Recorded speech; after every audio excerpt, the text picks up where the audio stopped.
Faraway Lucas and lovely audience at home, same question. If you could smell like anything all of the time, what would you like to smell like?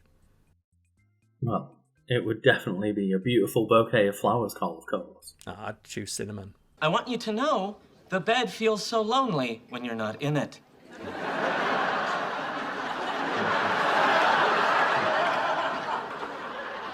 Yeah, I may not be liking this game so much. Cinnamon, give me another one. See, I was thinking about food. I was like, you know what? How nice would it be to smell like teriyaki chicken or something like that? But then people just want to eat you. You'd also as well probably get sick of teriyaki chicken after a while, right?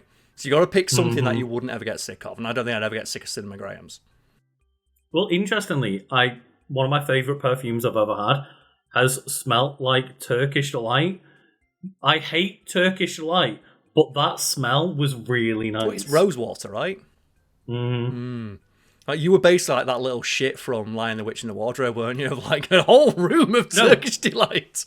You know what? I'd sell out people to never have to eat Turkish Delight ever again. It's still one of the most realistic scenes from like a book or a film, where like just little shitty kid sells out all of existence and like Lion Jesus for sweets.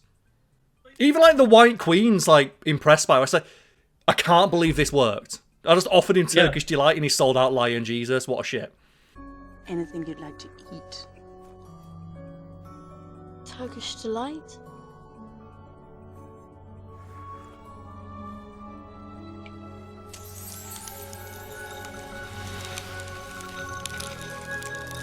Like, that's the thing. Not only Lion Jesus, his entire family and the world. I'm like, you just wanted some Turkish Delight. That was okay. Yeah. It's like the living embodiment of that meme of the bird that I would sell you for one corn chip. Just did it. But let's talk about Napoleon Bonaparte and his sniff shoes. Napoleon Bonaparte is easily one of the most influential figures in human history. A peasant turned soldier turned emperor, Napoleon was well known for his love of the finer things in life, which culminated in walking around in a pair of custom-made sniff boots. What the fuck do you mean by sniff boots? This is why I love Fact Fiend, because I get to make up shit like that and have you go, wait, what? And then by the end of the video, you and the audience go, oh, custom-made sniff boots. That makes perfect sense. You weren't lying in that title, Karl. But before that, what do you know about Napoleon? Presumably just the stuff we learn in school, right? Just French emperor was pretty good at, like, commanding armies. Won a lot. Yeah, I know that apparently he wore sniff shoes. He wore sniff boots, yeah. Custom-made. But, yeah, I know that it's obviously the kind of generic idea is that he's a small, angry man, but he was actually not small. Yeah, so that's a common misconception, which if we don't address in this video, people will comment as if we don't know it. So Napoleon wasn't short, so the term Napoleon complex referring to a short man who's angry because he's short.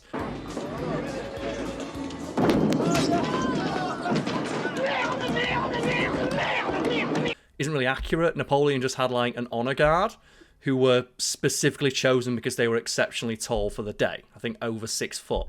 Where like the average height at the time was about 5'7", which Napoleon was. But because he walked around surrounded by these giant, huge dudes, British propaganda portrayed him as being a small, diminutive man, which evidently stuck, and we still believe it to this day, or some people do. Ziggy piggy, ziggy piggy, ziggy piggy.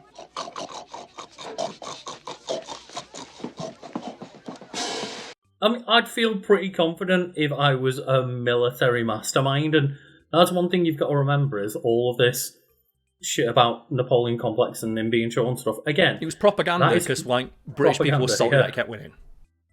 Yeah, like ultimately, this was a guy that was almost unstoppable. So what do? You attack his ego. Yeah, you make fun of him, right? It's like I said, all the stuff about Napoleon complex is just British people coping that Napoleon was whooping their ass. Like on battlefields across the European theatre of war. And in regards to Napoleon, like I said, he would command people's attention when he walked into a room, partly because he was fucking Napoleon,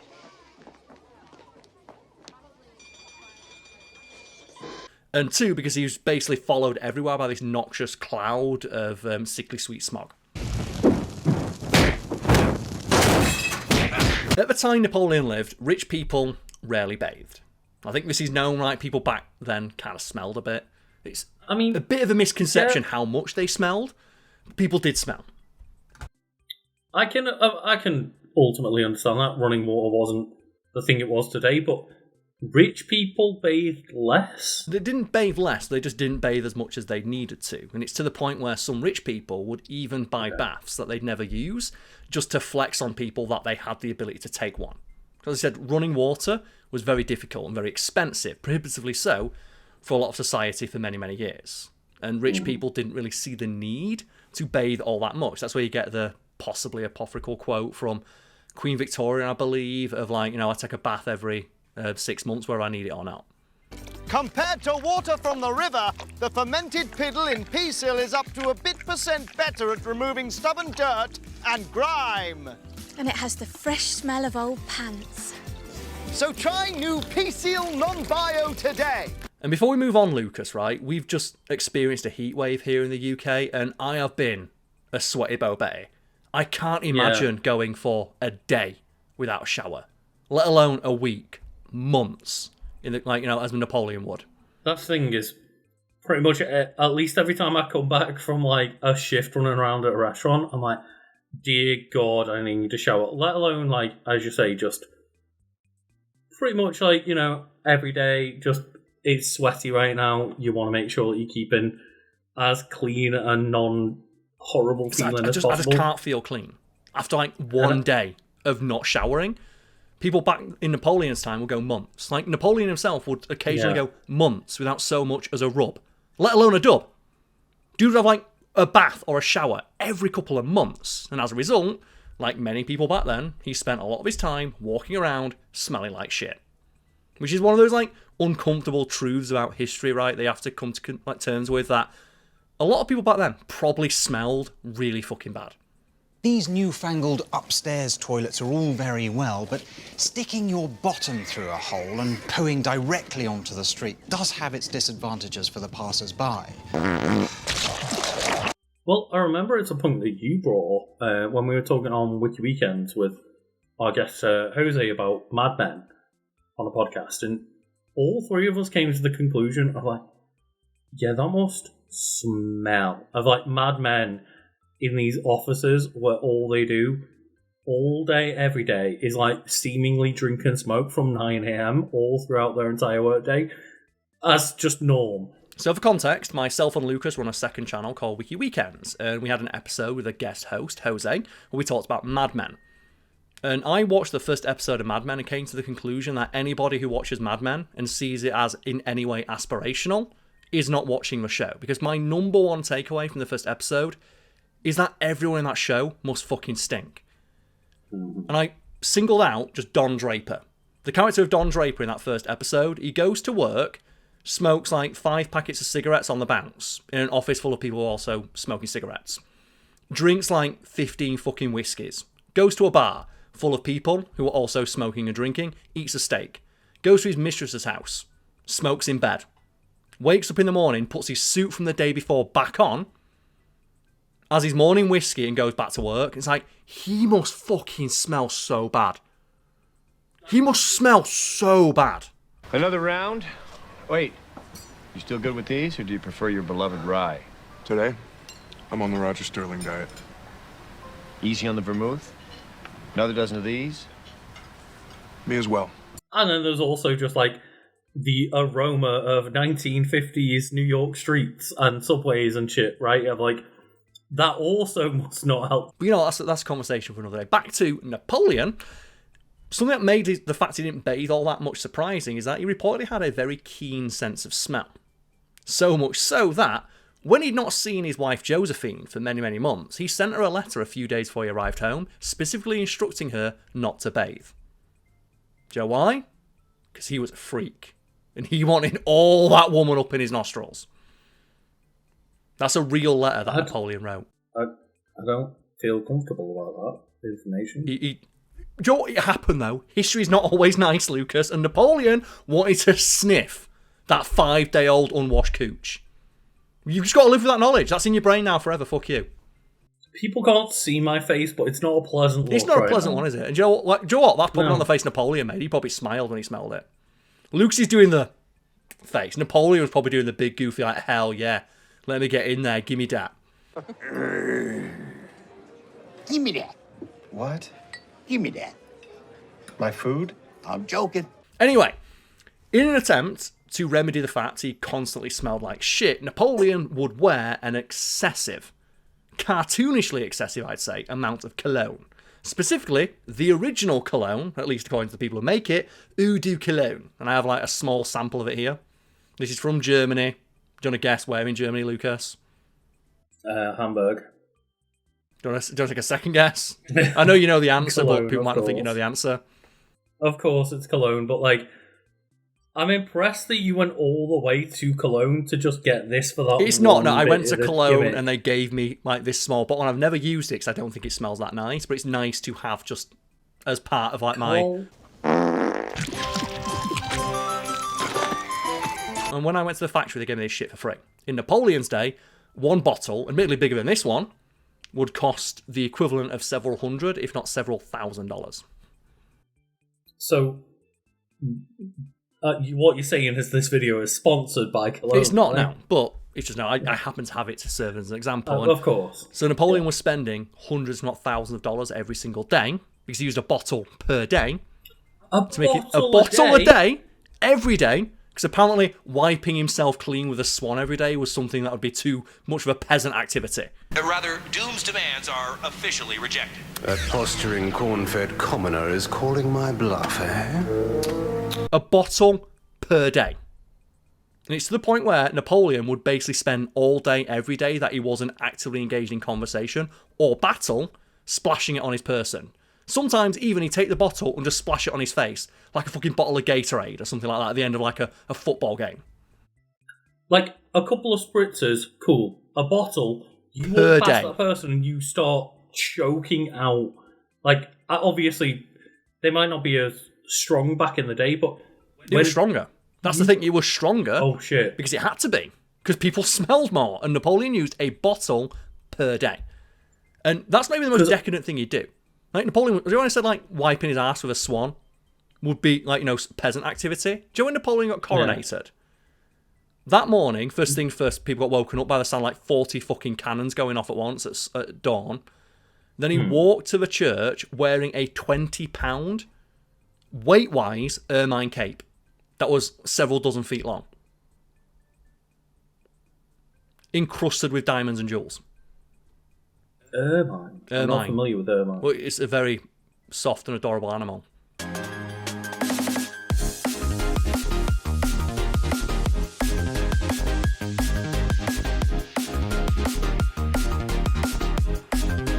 Oh, okay. Yeah, that's about this big. And he wore a cape that weighed like, you know, several dozen pounds. It was in excess of several dozen feet long. He wore like a £25 diamond encrusted pimp cape on the day he got coronated as emperor. So he just went full Cruella de Vil with that one then, yeah. Dude was beyond excessive when it came to flaunting the wealth and power and authority that he had. And just one example of it is that he used a bottle of cologne, which cost the equivalent of several hundred, if not several $1,000s per day, every day. And in fact, he enjoyed and used the cologne so much that he had specially made holsters put into the saddle of his horse. And I'm just going to say it. We've all been in the situation where we have walked past or interacted with the person that is clearly wearing too much perfume, and it chokes you the fuck out. Do you know when I said, you must have thought I was joking. I said, oh, Napoleon, you know, people recognise when he walks into the room because it's Napoleon, and he was followed everywhere by like a sickly cloud of smog. I wasn't lying. And also remember I mentioned sniff boots. So in addition to having special holsters put into his saddle to carry as many bottles as it could, so he'd never be without, he also had holsters built into his boots, which would hold one bottle each. So Joe, if Napoleon's like, oh no, Joe's Fiend's coming. Like, got a bit of a dab on. Like, I want enough swans to wipe my ass this morning. Just bang, straight into the boots. Oh no, that boot's empty. Other boot. That boot's empty. Got the horse, got the saddle. So when I say he wore custom-made sniff boots, do you now see what I mean? I do. And Lucas, am I inaccurate in describing them as custom-made sniff boots? Because how else would you describe such an item? the smelly booty patootie. That's the thing, like, he had holsters built into his boots for his cologne. That sounds so aggressively smelly.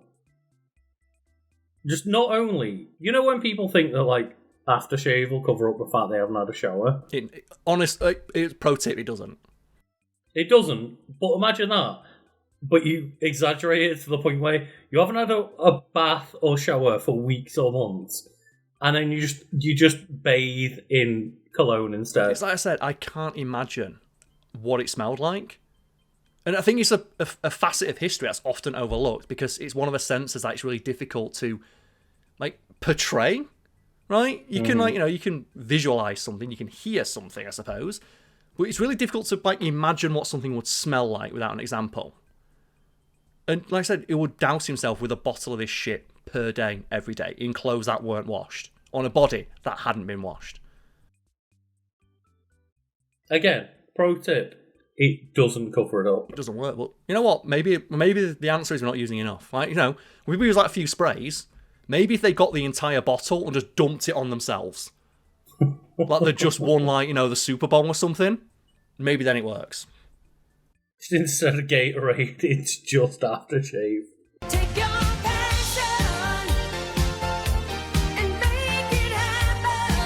That's all I can picture is just like he gets there, like, oh, your wife's coming in, Napoleon. Isn't history fun? And as mentioned, one of the reasons why I love doing fact-themed videos and still love doing fact-themed videos is that on occasion I can share things that I guarantee, I'm going to say most of the people watching this didn't know.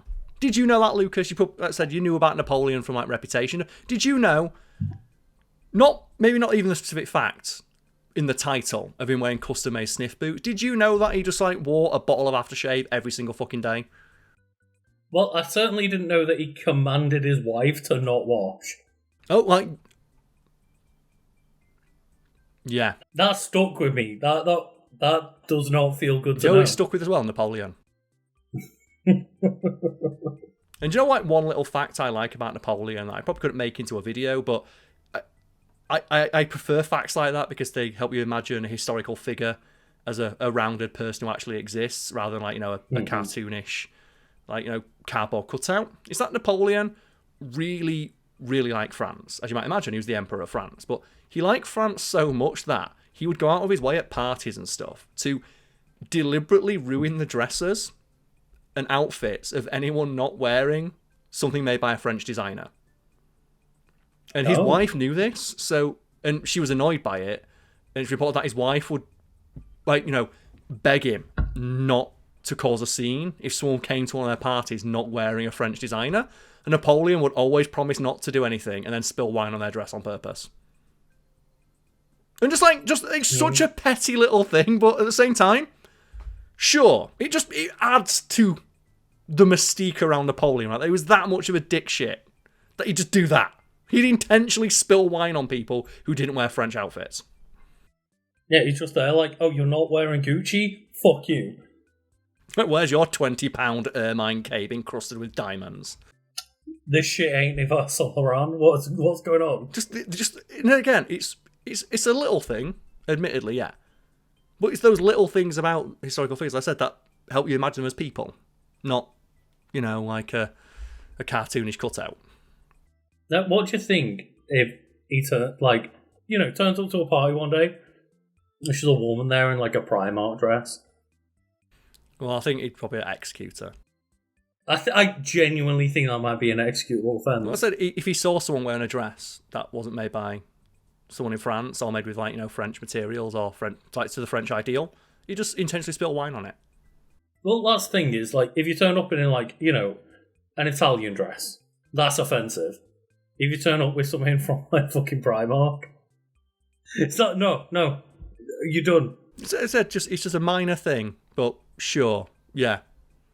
I already knew, like, Napoleon was a bit of a dick, but I wasn't familiar with how petty he was until I learned that. I think the secret is that every historical ruler was a massive dick. Yeah.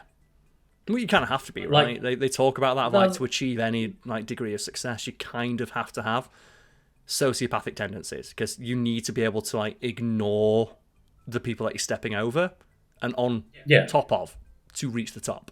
And bring it back to Napoleon and his sniff boots. Is there like a similar alteration you'd make to an item of your clothing to accommodate something that's unexpected, the same way Napoleon had his boots edited and altered so that he could put his cologne in there? Honestly, I think I would kind of like, in terms of incorporating into my own outfits, you'd have to like maybe add like, maybe some like button placements or something like that. I'd really like to see the use of cloaks encouraged more. Because cloaks are fucking cool. Cloaks are and cool. We've just abandoned them. Yeah, I think it's because, like, to be fair, I was going to say they're inefficient, but I guess they're kind of not if the purpose is, like, to protect you from other, like, from shit landing on your clothes. But I feel like if I bought a cloak, that would automatically become the most expensive item of clothing that I own. Whereas a cloak's purpose is to protect the shit underneath. It's like, but I'd want to protect the cloak. So I'd have to get a cloak for my cloak. I wouldn't want to protect the cloak necessarily. I just think, like, if we are in winter and we want to keep ourselves warm, like, we have just defaulted as a community to jackets. What the fuck was wrong with a cloak or a cape? Like, they look cooler. I'm sorry. They just do. Yeah, like they could bring cloaks back. I suppose if they got cloaks with pockets. Cloaks with pockets, that would be so thing. sick. I feel like that's what like the advantage a jacket has over a cloak is that it's got pockets, especially an inside pocket as well. There's no reason you couldn't have so many pockets in your cloak. Well, you could have. You ever seen like there's that coat that's just made of pockets? There's like just 1,000 pockets. Yeah, that's one thing I'd like. I'd like more pockets in more of my items of clothing. You can't say that as a man. We're not allowed to. I want more pockets. Like I specifically like in the wasted space on jackets and stuff like that. I don't think we're allowed to say that because women mostly never go with pockets, and I am not willing to die on this hill that we are the people that need more pockets right now. Just more storage. Like I now own my own place, and the number one thing I keep going is like, I wish I had more storage. And then I put my clothes on, like, I wish I had more storage in my clothing. Yeah. I do think we all need more pockets in general. Don't get me wrong, but I think feminine clothing needs to be focused on for, like, not only pockets, usable pockets. Yeah, I also want pockets as well on items of clothing that don't look shit. So if someone says, why don't you wear cargo shorts? I want to get laid. I'm not wearing fucking cargo shorts. I don't care how big those pockets... I don't care if you fit a switch in the pocket. Yeah. I'm not going to get laid if I'm wearing cargo shorts. Pockets. But, like, when people demonstrate, like, feminine clothing, and they say, I can fit a third of my phone in my pocket, what the fuck is this for? I don't think we need to be the biggest outcriers here. Yeah, but still, I think, like, more pockets. We all deserve more pocket space.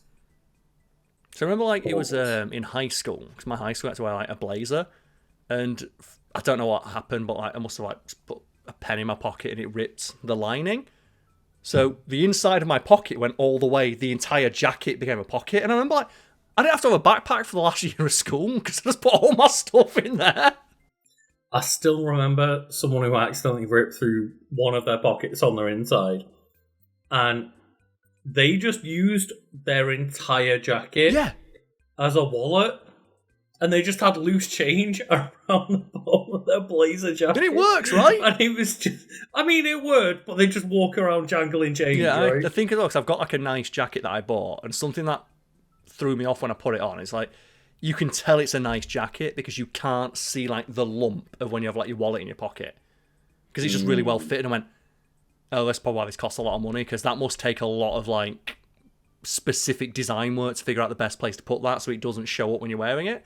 So I can wear that jacket and have, like, like, during winter, have, like, a hat and gloves in all the pockets, and it doesn't look bulky. I want that. Similar to, like, those coats that have, like, the hoods in the collar. But give me, like, a hood that's not shit. Yeah, I mean, I quite like the, like, varsity jacket that I've got, where it's a removable hoodie. Mm-hmm. So, like, you can have it as a jacket, or you can have it as a jacket with a hood. Yeah. I think, like, more modular clothing, again, that's not cargo shorts. Yeah, like, that's why, like, kind of, what tech clothing kind of vibes is something that really appeals to me, but when I look at them, and each pair of, like, nice-looking pants cost, like, 150 quid, I just then cower into, like, I guess I'll just wear a pair of jeans or chinos, right? Yeah. But that's the thing, I need to clarify, I'm not wearing fucking cargo shorts. Like, I wish I could afford more cool, actual, like, good tech wear. But god damn. Well, I guess that's the answer, right? He's got to spend more on your clothes. Yeah. Which I don't like that being the answer. Play video games. I want to play video games as well, Karl. They cost a lot of money. I just remember seeing that once. It's like some dude on probably like Reddit or something like that, like, haha, look at you fucking losers, like I could fit an entire Switch in my pocket, and it's him wearing cargo shorts putting the Switch in, and I was like, yeah, a girl touched my penis earlier, I'd rather have that happen. It's just, I'm sorry to all the cargo short warriors out there, it doesn't look good. I wear them all the time for convenience. I know they don't look good. I wear shit like that around the house when I'm cleaning up. Yeah, they're convenient as fuck. They're comfy and easy to wear. I know that for free. Thanks, Joey. Yeah. No, I'm not here to diss the cargo shorts, but I will not defend their usefulness. Well, speaking of bringing something back and going back to Napoleon, and you mentioned the cloak. Something I would like more clothes is pauldrons. Oh yeah. I would love it if it's never going to happen, but if they suddenly said Judge Dredd style giant lion pauldrons and now in, bring that shit back and let me store stuff in them. They'll be like, oh man, I've got to pay for a drink at the bar, reach into my lion pauldron, pull out my wallet.